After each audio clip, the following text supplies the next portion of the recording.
Bonjour à toutes et à tous, j'ai le plaisir de vous retrouver pour ce dialogue littéraire du mois de juin. Nous sommes aujourd'hui à la galerie Regard qui a ouvert ses portes en 2006. La galerie vous présente des œuvres de peintres et de sculpteurs aux signatures reconnues ou valeurs montantes. L'exposition actuelle est une exposition des peintures de Jacques Brenner.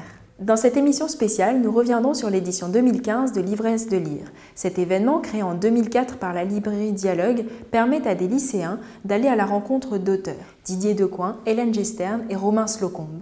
Et pour finir, nous retrouverons Julien pour sa sélection de coups de cœur. Mais retrouvons d'abord la boîte à questions préparée par les lycéens. Avez-vous un moment préféré dans la journée pour écrire et un endroit? Alors oui. Oui, j'aime bien écrire le matin parce que c'est le moment où je suis très tranquille, donc tôt le matin. Ma meilleure heure, c'est bizarroïde, c'est 15 heures, quelque chose comme ça. Donc c'est mon bureau, porte verrouillée, fenêtre fermée, volet baissé parfois. Et il y a un endroit où j'aime bien écrire, c'est un café à Nancy qui est sur la place Stanislas. Alors, quand avez-vous commencé à écrire?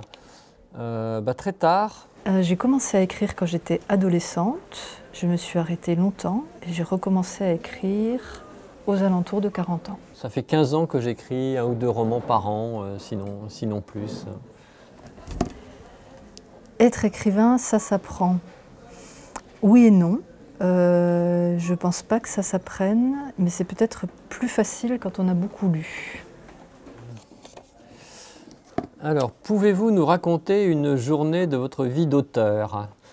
En fait, j'ai un peu triché, ça me paraissait une bonne question, donc je l'ai repérée de loin. Alors, une journée ordinaire de la vie d'auteur, ça consiste à se lever assez tôt, à travailler pendant quelques heures, à ensuite faire une journée de travail, et le soir, éventuellement, à retravailler un petit peu.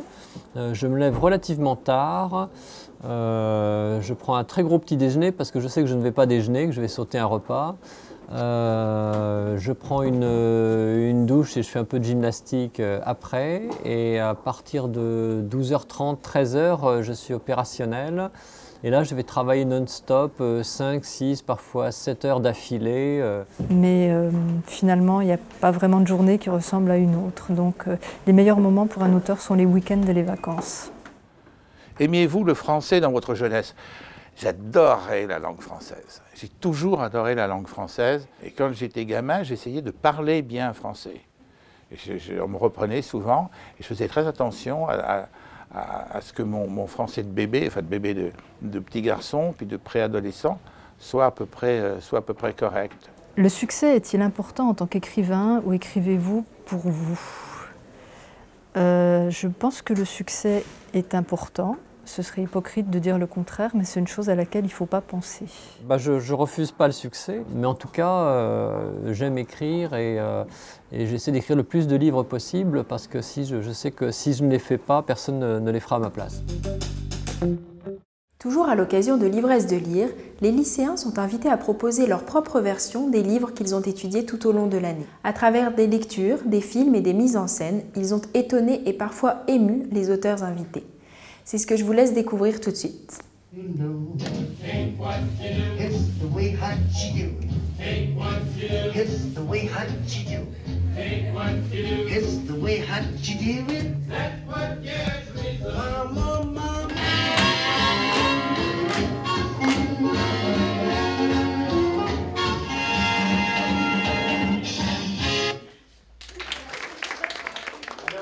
Ça, c'est de la littérature. Ah tiens, en fait, tu connais la pièce de Sartre, Huis clos?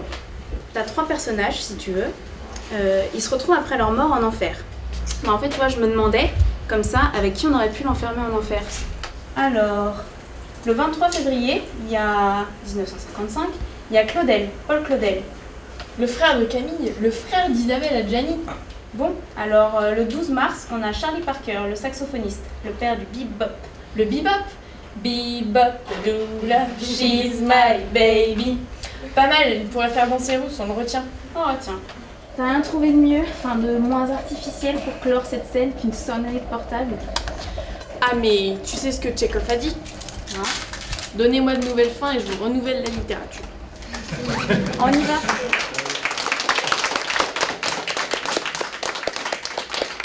Madame, Monsieur, bonjour, et bienvenue sur notre plateau pour une interview exclusive. Ruth Ellis, une Anglaise de 29 ans, à l'histoire émouvante, a été jugée coupable de meurtre envers son mari, qui a tué votre bébé. Qu'est-ce que vous avez ressenti à ce moment-là? Je pense que ça a été le coup fatal parce que c'est pas la première fois que David m'a abandonnée.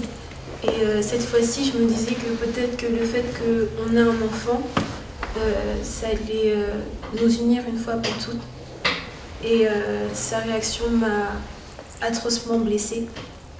Et il n'y a pas de mots pour décrire ce que j'ai ressenti sur ce moment-là. Ah oui, non, c'est très beau, je suis très impressionné. Je pense qu'il y a une relève qui est en train de s'installer pour l'écriture. Je vais pouvoir aller prendre ma retraite et vous laisser écrire à ma place. Non, c'est très beau. Patient 1511, Jean-Paul Luzon. Son cas n'a pas changé. Il refuse toujours l'aide des infirmières ou médecins, mis à part celle d'une stagiaire, une blonde aux yeux bleus du nom de Boissier, Isabelle Boissier. Sa schizophrénie paranoïde s'accroît de jour en jour et pourtant, il n'a plus aucune hallucination. Mais il continue de passer ses journées à écrire. Les amis du maréchal. Formule d'adhésion. Je déclare être français. Être français. Né de père et de mère français. N'être ni juif. N'être ni juif, ni franc-maçon. Ni franc-maçon. Pour la propagande. Les faits qui vous sont reprochés sont les suivants. La mort de votre belle-fille, Ilse Husson, née Wolfson, et de l'enfant qu'elle portait. On vous reproche également d'avoir collaboré avec l'ennemi par la rédaction d'une lettre de dénonciation et d'articles prônant les idéologies du régime de Vichy et de l'Allemagne nazie. Attendez, l'accusé n'est pas aussi innocent qu'il se plaît à le dire. Il savait que la haine raciale qu'il partageait avec l'Allemagne nazie ne pouvait mener qu'à la violence. Ne prétendez pas être naïf et ignorant de vos propres pensées. Je voulais aider Ilse à la sauver, je n'avais pas d'autre solution. Espèce de collabo! C'était qui je vais évacuer la salle. Mon client a fait déporter Ilse afin de la protéger. Il a perdu sa femme, sa fille dans un tragique accident. Cet homme blessé a ressenti le départ de son fils comme une tragique trahison. Je vais dire d'abord, c'est toujours très très touchant à deux degrés.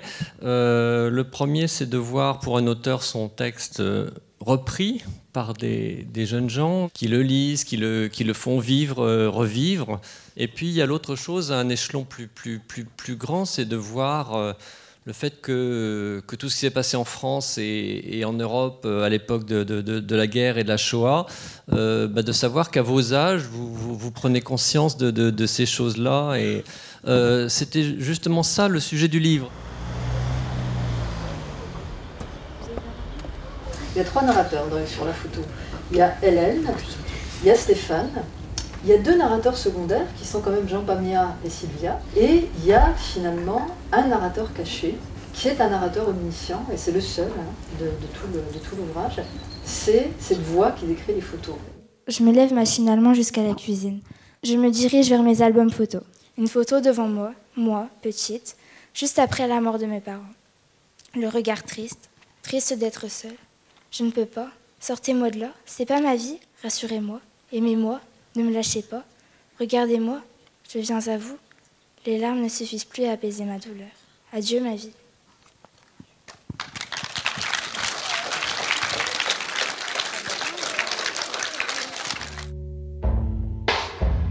Cela risque d'être éprouvant.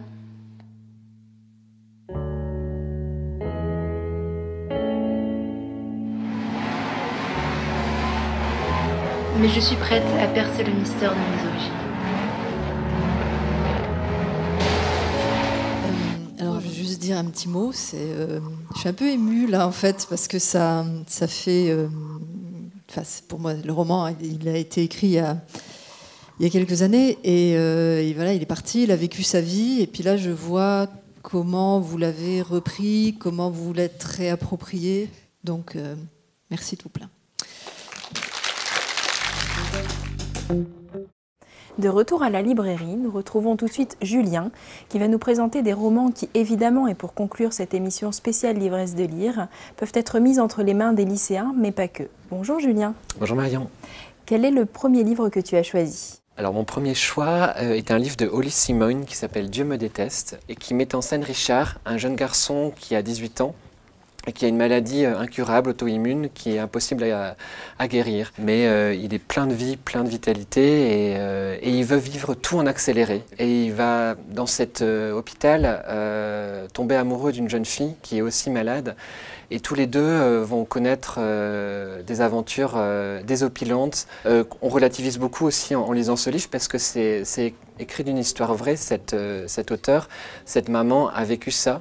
Donc elle raconte sous forme de roman l'histoire de son fils. Donc voilà pour mon premier choix. Merci. Et ton deuxième roman est un roman en grand format. Voilà, un livre d'un dramaturge qui s'appelle Ivan Kalberak, Venise n'est pas en Italie. Et là, on est avec Émile, un jeune garçon aussi, 15 ans. 15 ans, c'est aussi les premiers émois amoureux. Et il tombe fou amoureux d'une jeune fille qui fait partie d'une autre classe sociale que lui. Et elle l'invite à venir voir un de ses concertos à Venise. Alors lui, il n'a pas d'argent, sa famille, voilà, c'est un peu difficile tous les jours. Et donc il va demander si on peut lui payer un billet de train pour Venise. Et son père va avoir une idée folle, lui dire oui, mais on va venir avec toi. Ils vont prendre la caravane familiale et avec le frère complètement barré, la mère et le père vont faire un voyage de Paris jusqu'à Venise. Donc sa vie, on ne s'ennuie pas et bon, je vous dis pas la fin, je vous laisse le lire pour le découvrir. Et quel est ton troisième choix ? Un roman peut-être un petit peu plus, pas exigeant parce que c'est pas forcément le mot. Lola Lafont, la petite communiste qui ne souriait jamais. Il met en scène Nadia Comaneci. Dans les années 76, c'est la première gymnaste à avoir obtenu le fameux 10.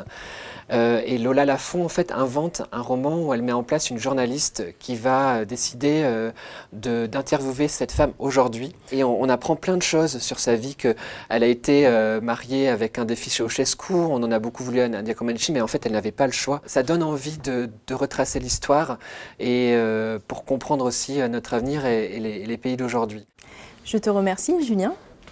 Voilà, cette émission touche à sa fin. Je vous laisse avec le programme des rencontres à venir et je vous dis au mois prochain. Et d'ici là, bonne lecture.